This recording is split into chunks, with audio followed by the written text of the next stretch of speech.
The plane ticket confirmation email arrived on Thursday morning. Our anniversary trip to Santorini. 3 months of planning reduced to a single notification. I stared at my phone screen while the coffee shop noise blurred around me, reading his message over and over until the words stopped making sense. Something came up at work. Can't make the trip. Sorry, Liv. 23 words. 4 years together, and he gave me 23 words. My thumb hovered over his contact photo. The two of us at his sister's wedding, his arm around my waist, my smile wide and genuine. That version of myself felt like a stranger now. I set the phone face down on the table and watched condensation bead on my iced latte, each droplet sliding slowly down the plastic cup like tears I refused to shed in public. The barista called out orders. Someone laughed too loud. My chest felt hollow. I picked up my phone again and typed a response. Okay, just that. Nothing more. What else was there to say? That evening, I sat cross-legged on our apartment floor, surrounded by vacation planning documents, printed itineraries, restaurant reservations, a handwritten list of sunset viewing spots I'd researched for weeks. I'd even bought a new dress, white linen with small blue flowers, perfect for seaside dinners. It hung in my closet with the tag still on. My roommate Emma found me there an hour later, still motionless. Liv, you okay? I nodded without looking up. Jason cancelled our trip. What? But you've been planning this forever. She sat down beside me, her hand warm on my shoulder. Did something actually come up, or... Work emergency, I said, my voice flat. That's what he said. Emma's silence spoke louder than questions. We both knew Jason's job as a graphic designer rarely involved emergencies that couldn't wait a week. But I didn't want to dig deeper, didn't want to confirm what my instincts already whispered. I went to bed early that night, pulling the covers over my head like a child hiding from monsters. Except the monsters were real, and they lived in the space between Jason's words and the truth he wouldn't tell me. Sleep came in fragments. In my dreams, I stood alone on a white cliff overlooking an endless blue sea, calling a name that dissolved before it left my lips. Friday morning, I woke to my phone buzzing with social media notifications. My hand reached for it automatically, still half asleep, and I opened Instagram without thinking. The first photo punched the air from my lungs. Jason, at an airport, his arm around a woman with glossy dark hair and a familiar smile, Natalie, his ex-girlfriend from college. The caption read, "Surprise getaway. Sometimes the best adventures are unplanned." My hands went numb. The phone nearly slipped from my grasp. I scrolled. More photos loaded, each one a small violence. Them at a gate lounge, her head on his shoulder. Him holding 2 boarding passes, grinning. A selfie mid-flight, her lips pressed to his cheek while he laughed. The timestamp said Thursday, the same day he cancelled our trip. I sat up slowly, my heartbeat loud in my ears. The white dress in my closet. The printed itineraries scattered across my floor. The anniversary I'd circled on my calendar in red ink. All of it dissolved into something else. Not anger yet, just a spreading numbness that started in my chest and moved outward until even my fingertips felt distant from my body. I called him. It rang 4 times before going to voicemail. "Hey, this is Jason. Leave a message." I hung up and called again. Voicemail, again. Voicemail. The 4th time, he answered. "Liv, I'm kind of busy right now. I saw the photos." My voice came out steadier than I expected. "You're with Natalie." Silence. Not the thoughtful kind, but the guilty kind that stretches too long while someone scrambles for words. "It's not what it looks like," he finally said, his tone defensive. "She was going through a breakup and needed a friend. It was last minute. You didn't think I'd see? Or you didn't think I'd care? That's not fair, Liv. You know how complicated things have been lately. Complicated, I repeated, tasting the word. Is that what we are? I just needed some space to figure things out. You've been so intense about everything, the trip, the future, all your plans. Sometimes I can't breathe. His words landed like stones. Each one added weight to something I'd been carrying alone for months without realizing it, the relationship I'd been building by myself while he drifted away. I should go, he said when I didn't respond. We can talk when I'm back. When are you back? Wednesday. 5 days. He'd taken my trip, my time, my anniversary, and given it to someone else for 5 days. Have a good flight, I said quietly and ended the call. My hands didn't shake. My eyes stayed dry. I felt nothing except a strange, distant clarity, as if I were watching myself from somewhere outside my body. Emma knocked on my door an hour later. I saw. I'm so sorry. It's fine, I said. I am fine. But I wasn't. Something fundamental had shifted, like a bone breaking cleanly. Painful but final. The relationship that had defined my last 4 years suddenly felt like a story about someone else, a chapter I'd been clinging to long after the narrative moved on. That night, I couldn't eat. I lay in bed staring at the ceiling, counting the hours until sunrise, my mind replaying every moment I'd ignored his distance, his cancelled plans, his increasing absences. All the times I told myself things would get better, that we were just going through a phase. I'd been so busy planning our future that I hadn't noticed he'd already left. Around 3 a.m, something in my chest pulled tight. I sat up gasping, my hand clutching at my ribs. The pain spread quickly, sharp, insistent, wrong. My vision swam. The bedroom walls seemed to tilt. Emma! I tried to call, but my voice came out as a whisper. I reached for my phone, but my fingers wouldn't cooperate. The device slipped from my hand and hit the floor with a dull thud. The pain intensified. My heartbeat stuttered, then raced, then stuttered again, an irregular rhythm that frightened me more than the pain itself. I managed to slide out of bed onto my knees, trying to crawl toward the door, but my body wouldn't obey. My arms gave out. I collapsed onto the carpet, my cheek pressed against the rough fibres, my breath coming in shallow gasps. This wasn't happening. This couldn't be happening. But it was. My body was shutting down, system by system, and I was powerless to stop it. The room grew darker, though the lamp was still on. Sounds became muffled, the hum of the refrigerator, the distant traffic outside, my own breathing. Everything faded to a soft, persistent quiet. I thought about Jason on a beach somewhere, laughing with Natalie. I thought about my mother, who'd always warned me I loved too hard, gave too much. I thought about the white dress with blue flowers that I'd never wear. My last thought was simpler. This isn't how it was supposed to end. Then the pain stopped. The darkness came. And I let go. Light. Too bright. I squeezed my eyes shut against it, disoriented and confused. My body felt strange. Lighter, looser, like I'd shed something heavy I didn't know I'd been carrying. I opened my eyes slowly. My bedroom ceiling. But different. The water stain near the corner was gone. The walls were a lighter shade of cream than I remembered. I sat up, my head spinning, and looked around. Everything was familiar, but subtly wrong. Or was it subtly right?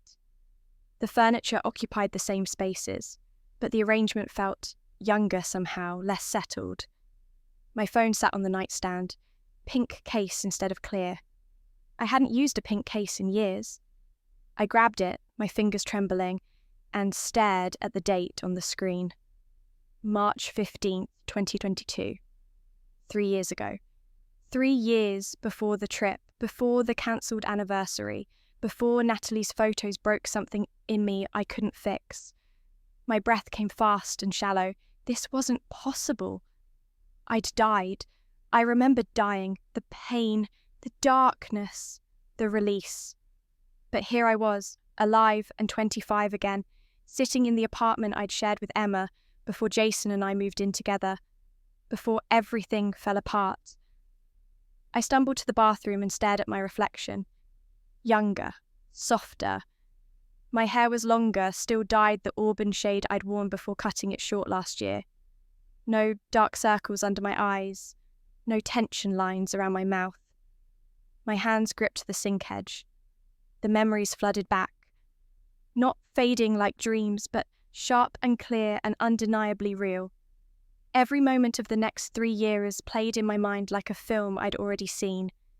Meeting Jason at Emma's birthday party in 2 months, our first date at the Italian restaurant downtown, moving in together after a year, the slow erosion of his attention, the cancelled trip, the photos, the end.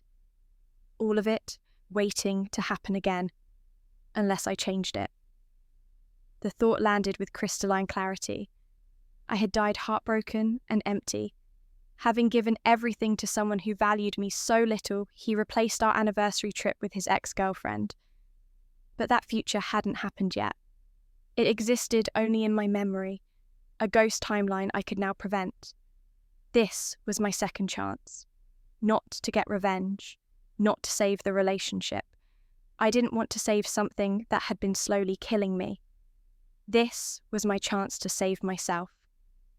I gripped the sink tighter, staring at my younger face, and made a vow I would never again shrink myself for someone else's comfort. I would never again ignore my instincts to preserve a relationship that didn't serve me. I would never again give my love to someone who treated it like an inconvenience. This time, I would choose myself first. The next 2 months moved like a strange dream where I knew everyone's lines before they spoke them. I went to work at the marketing firm where I'd been a junior coordinator, already knowing which projects would succeed and which would fail. I spent time with Emma, treasuring her friendship with new appreciation. I avoided the coffee shop where I'd first met Jason's friend group, changing my routine just enough to alter the inevitable. But I couldn't avoid Emma's birthday party. She'd been planning it for weeks, and cancelling would have hurt her.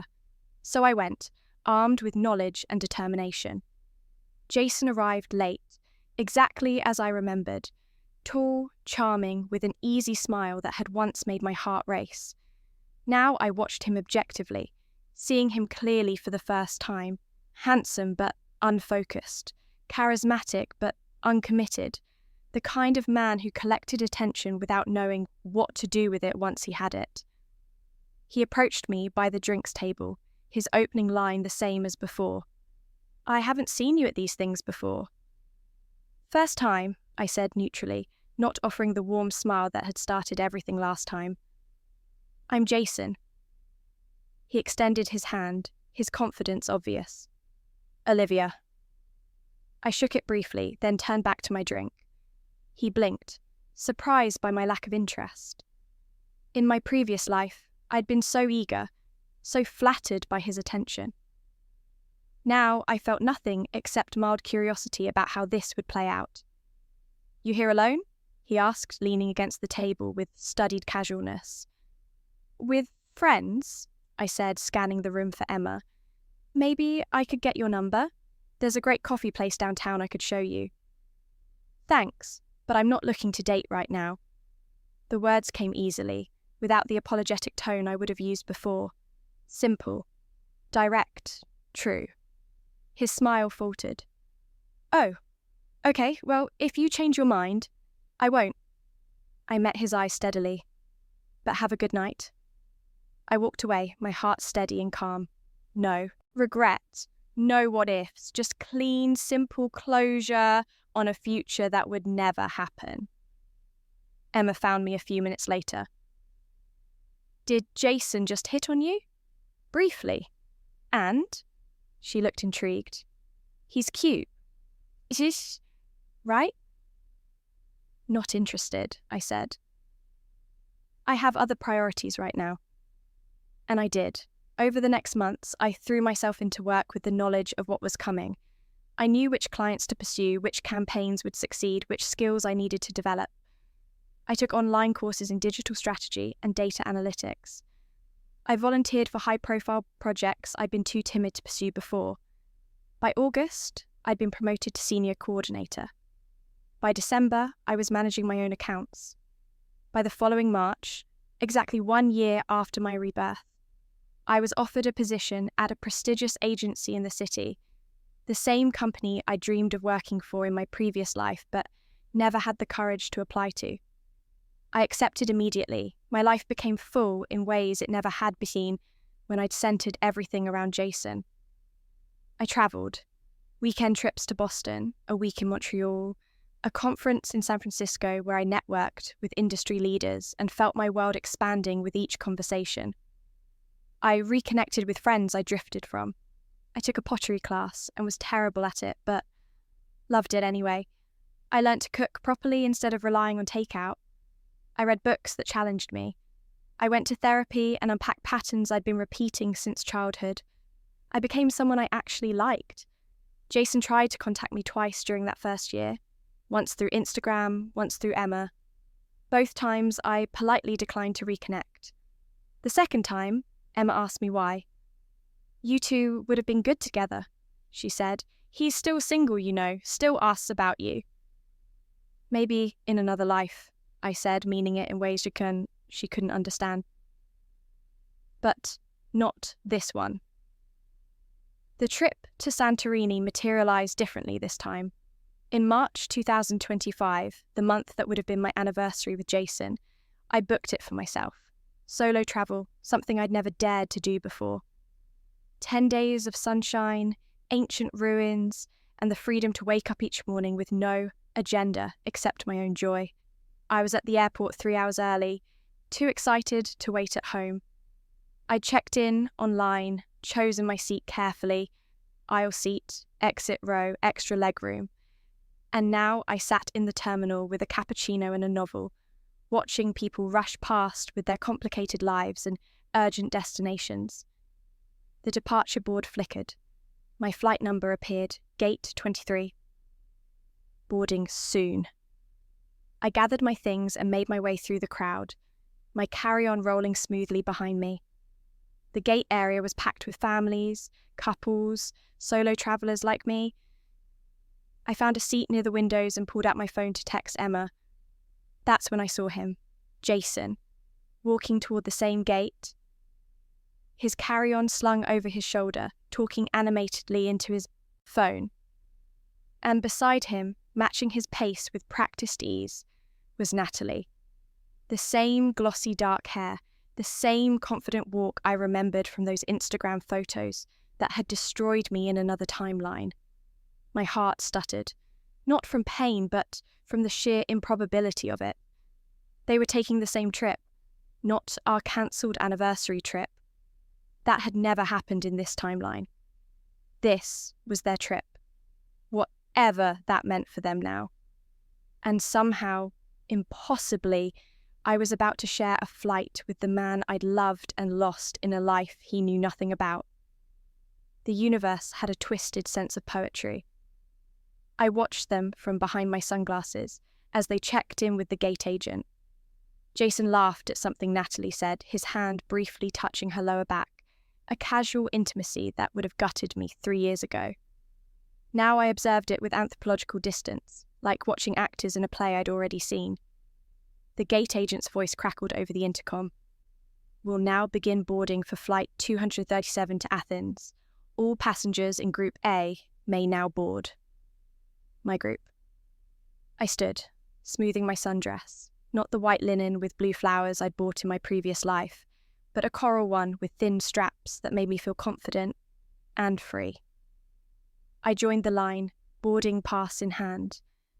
Jason and Natalie were several people behind me. I didn't look back. The jetway was cool and grey, the hum of the plane's engines growing louder with each step. I found my seat, 12C, right side aisle, and settled in, stowing my bag in the overhead compartment. Then came the sound of approaching voices, familiar and strange all at once. "I think we're near the back," Natalie said. "No, wait, we're in row 12, right here." I looked up. Jason stood in the aisle, checking his boarding pass, his eyes scanning the row numbers. His gaze landed on me, moved past, then snapped back. Recognition flickered across his face. Not of our failed relationship in another timeline, but of the woman who'd rejected him at Emma's party 3 years ago. Olivia? His voice carried surprise. Wow, small world. Jason? I kept my tone pleasant but neutral. Hi. Natalie appeared beside him, her curiosity obvious. You two know each other? We met once, a while back, I said before Jason could answer. Brief introduction at a mutual friend's party. Oh. Natalie smiled, but her hand found Jason's arm. A subtle territorial gesture I recognised from a life he'd never lived with me. Well, looks like we're roommates. We're in D&E. The middle and window seats, right next to me. Jason's eyes held questions he couldn't ask. Why are you here? Why did you turn me down? Why do you look so different, so confident, so untouchable? Great, I said simply, returning my attention to my book. They settled into their seats, with the awkward shuffle of new couples still negotiating space. Jason took the middle seat, placing him directly beside me. Natalie claimed the window, immediately pulling out her phone to take photos of the tarmac. The plane filled with the usual pre-flight sounds. Overhead bins clicking shut, passengers settling in, flight attendants going through safety checks. I kept reading, or pretended to, hyper-aware of Jason's presence beside me, but refusing to acknowledge it. So, he said after a moment, his tone casual but probing. Santorini? Santorini, I confirmed without looking up. Business or pleasure? Pleasure. I turned a page. Solo trip. Solo? He sounded genuinely surprised. That's brave. I finally looked at him, one eyebrow raised. Is it? Or is it just normal? He laughed, a little embarrassed. Fair point. I just meant most people I know travel with someone. I prefer my own company. The words were gentle but final, a door closing without slamming. Natalie leaned across Jason, her smile bright. I think solo travel is amazing. I've always wanted to try it, but this guy convinced me to be his travel buddy instead. She squeezed Jason's arm affectionately. Lucky him, I said, meaning it without irony. In another life, I would have been jealous. In this one, I felt only mild interest in two people I barely knew. The flight attendant's voice came over the intercom, beginning the safety demonstration. I closed my book and tucked it into the seat pocket, preparing for takeoff. Jason shifted beside me, his elbow bumping mine on the armrest. Sorry, he said quickly, pulling back. It's fine. I left my elbow where it was, claiming my space. After a moment, he retreated to his side. The plane began to taxi. Through Natalie's window, I watched the terminal slide away, the ground crew waving their orange batons, the whole complicated machinery of flight preparing for magic. You know, Jason said suddenly, his voice lower so Natalie wouldn't hear, I always wondered why you turned me down so definitively. Most people at least give it a shot. I turned to look at him fully. His face was open, genuinely curious, not accusing. He really didn't understand. Because I knew it wouldn't work, I said simply. We weren't right for each other. Some things you just know. How could you know that after one conversation? I smiled, the answer both true and the impossible to explain. Intuition. His eyes searched mine, looking for something he couldn't name. In another timeline, those eyes had looked at me with love, with frustration, with indifference, with guilt. Now they held only puzzled interest. Well, he said finally, your intuition's probably better than mine. I'm notoriously bad at knowing what I want. It was perhaps the most honest thing he'd ever said to me across 2 lifetimes. That's worth knowing about yourself, I said gently. The plane turned onto the runway. The engines roared to life, pressing us back into our seats as the ground began to blur past the windows. Natalie grabbed Jason's hand, excited or nervous or both. I watched the world fall away beneath us, The airport shrinking to toy size, the city spreading out in its grid of streets and lives and stories. Somewhere down there was the apartment where I died of a broken heart in another timeline. Somewhere was the restaurant where Jason would have told me he needed space. Somewhere was the version of me who'd loved too much and lost everything. But she wasn't me anymore. The plane climbed through clouds, breaking into brilliant sunlight above the weather. I felt the familiar shift in my chest. Not pain this time, but expansion. The future spreading out like the sky beyond the window, infinite and mine. Jason was texting now, already distracted. Natalie dozed against the window, and I sat between them, separate and whole, exactly where I was supposed to be. Not sitting beside Jason in the way that would have mattered in my old life. Not as his girlfriend, his fiancé, his future. Just sharing space on a plane. Two strangers with a brief shared history neither of us would remember as significant. The poetic justice wasn't in revenge. It was in this. Him taking the trip that should have been ours in another timeline, while I took it alone and free. Him heading toward whatever messy future awaited him with someone else, while I headed toward a future I was building deliberately, carefully, for myself. The flight attendant came by with drinks. I ordered a gin and tonic, something I never would have had the confidence to order in my previous life. Too expensive, too presumptuous, too much. Now I accepted it with a smile, took a sip, and tasted freedom. Jason glanced at my drink. "Starting vacation early?" "No," I said, meeting his eyes with quiet certainty. "Just celebrating." "Celebrating what?" I thought about everything I'd lost and gained, died and lived, surrendered and reclaimed. I thought about the woman I'd been and the woman I'd become. I thought about the white dress with blue flowers hanging in a closet in a timeline that no longer existed, and the coral sundress I wore now, chosen by a version of myself who finally knew her worth. "New beginnings," I said. He smiled, not understanding, and returned to his phone. Natalie shifted in her sleep. The plane flew on, carrying us all toward different destinations, even though we shared the same flight path. I closed my eyes and let the engine's hum wash over me, a sound like peace, like possibility, like the steady rhythm of a life reclaimed. The 10 days in Santorini passed like a dream of my own making. I woke when I wanted, ate what I craved, wandered through villages where white buildings tumbled down cliffsides toward impossible blue water. I took photos for myself, not for social media. I talked to strangers and made temporary friends with other solo travellers. I watched sunsets from different vantage points each evening, learning that beauty multiplied when you didn't have to negotiate someone else's preferences. I saw Jason and Natalie twice, once at a popular restaurant in Oahu, once on a boat tour. Both times we exchanged pleasant nods and nothing more. They looked happy enough, wrapped up in each other the way new couples are. I felt nothing except mild hope that they'd find whatever they were looking for. On my last day, I sat at a cliffside cafe with an iced coffee and my journal, watching sailboats cross the caldera.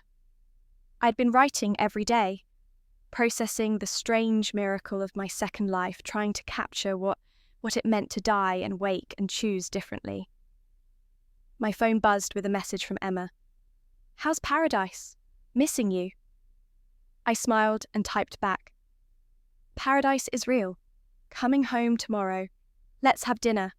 I have stories." Another message appeared, this one from my boss at the agency. "Hope you're enjoying vacation.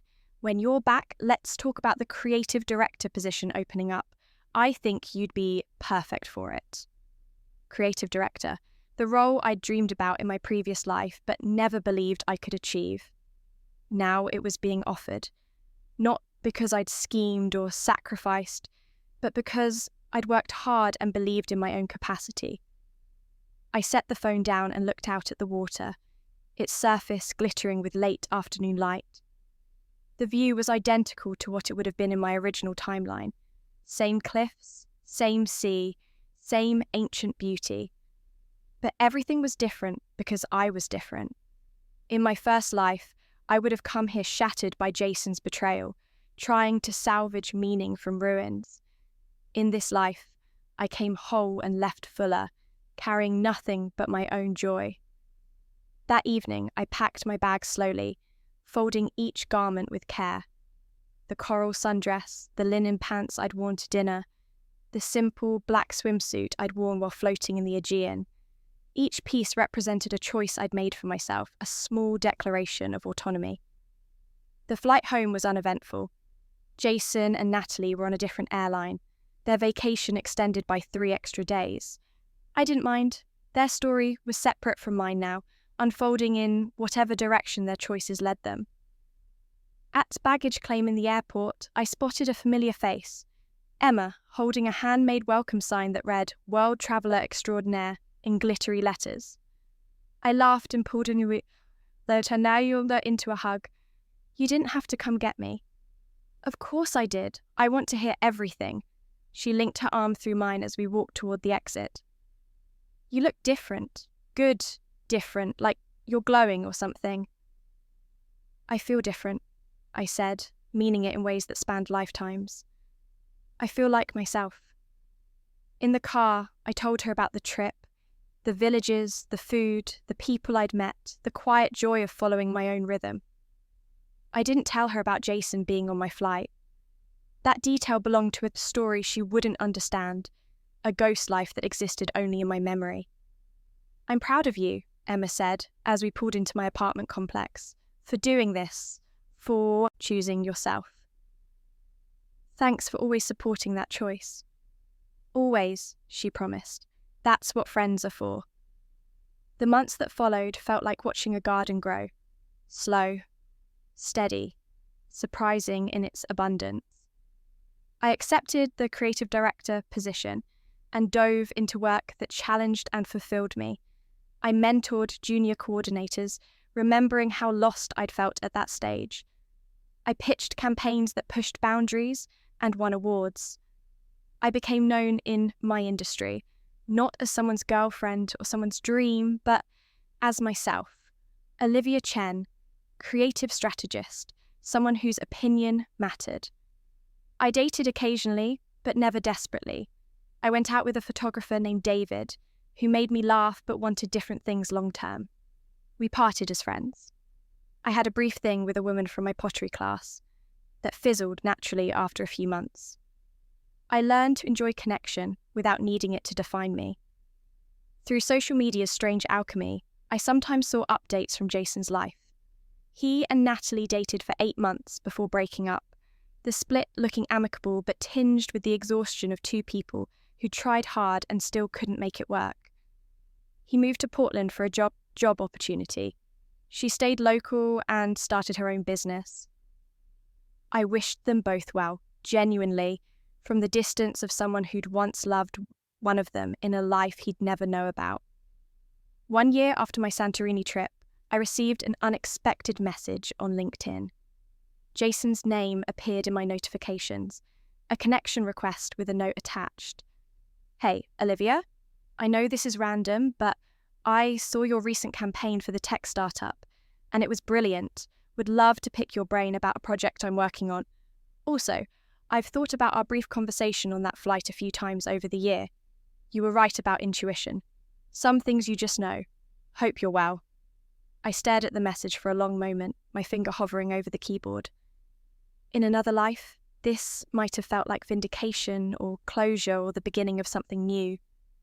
In this life, it felt like what it was, a professional compliment from an acquaintance, nothing more. I typed a brief response. "Thanks for the kind words. I'm happy to chat about your project. Let me know your timeline. Best, Olivia." Professional, warm enough to be polite, distant enough to maintain boundaries. I sent it and closed the app, already moving on to the next thing. That evening, I met Emma for dinner at our favourite Thai place. She'd just gotten engaged to her girlfriend Maya, and she glowed with the specific happiness of someone who'd found their person at the right time. "I can't believe it's happening," she said, showing me the ring for the 100th time. "It feels too good to be real." It's real, I assured her. And you deserve it. You'll be my maid of honor, right? Say yes, or I'll cry right here in this restaurant. Obviously, yes. I squeezed her hand across the table. I'm honored, literally. We laughed and ordered too much food and talked about wedding plans and work dramas and the strange, wonderful shape our lives had taken. At one point, Emma looked at me with sudden seriousness. Can I ask you something? Always. Do you ever regret not dating Jason? I know you said you two weren't right, but sometimes I wonder if you just talked yourself out of it because you were scared. I considered the question, not the surface version she was asking, but the deeper truth beneath it. Did I regret the relationship I'd lived through in another timeline? The love that broke me, the betrayal that killed me, the lessons I'd learned through suffering?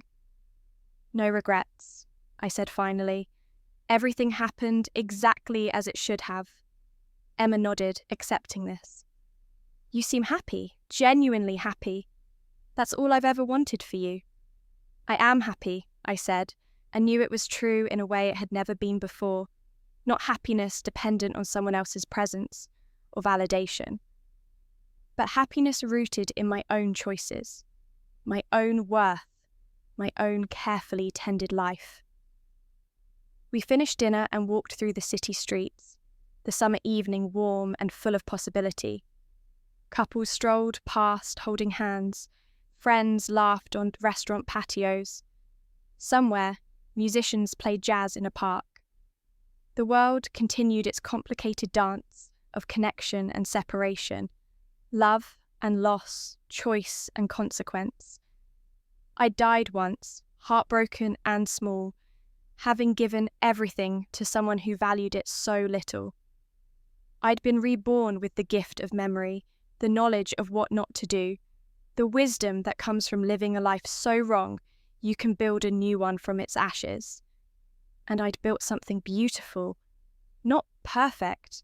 I still made mistakes, still had days where I questioned everything, still felt lonely sometimes in the space between ambition and rest. But it was mine. Every choice, every consequence, every quiet moment of self-knowledge earned through the strange grace of a second chance. Jason had gone on a trip with his ex and cancelled ours. In another life, that betrayal broke me. In this life, I'd sat beside him on the same flight to the same destination. But I'd travelled alone by choice, and that made all the difference. The sunset that evening painted the sky in shades of coral and gold, colours that matched my sundress from that day, colours that represented freedom and joy, and the particular beauty of choosing yourself first, always without apology. I walked home slowly, savouring the warm air and the city sounds, and the feeling of my own heartbeat, steady, strong, entirely my own. Tomorrow I'd wake up in a life I'd designed deliberately. I'd go to work I loved. I'd make choices aligned with my values. I'd continue building the future I died to find. And somewhere in the complicated tapestry of time and choice, the version of me who died on that bedroom floor could finally rest, knowing that this time, this second chance, this reclaimed life, I'd gotten it right. The protagonist had won, not through revenge or confrontation, but through the quiet, radical act of choosing herself. And the antagonist suffered, not through punishment, but through the natural consequence of his own shallow choices, never understanding what he'd almost had, never realising that the woman who turned him down had once loved him completely in a life he'd never live. I climbed the stairs to my apartment, unlocked the door and stepped into my carefully curated space, books I had chosen, art I'd bought, furniture that reflected my taste alone. I poured a glass of wine, put on music, and stood at my window looking out at the city lights. Peace settled over me like a soft blanket, not the dramatic peace of conquest or vindication, but the quiet peace of alignment, mind and heart and choices finally moving in the same direction. I raised my glass to my reflection in the dark window, to the woman I'd become, to the life I'd reclaimed. To new beginnings, I whispered, echoing the words I'd spoken on the plane, and to knowing when to let go. The night stretched ahead, full of possibility and rest. Tomorrow would bring its own challenges and joys. But tonight, I was exactly where I needed to be, exactly who I needed to be, and that was enough. More than enough. It was everything.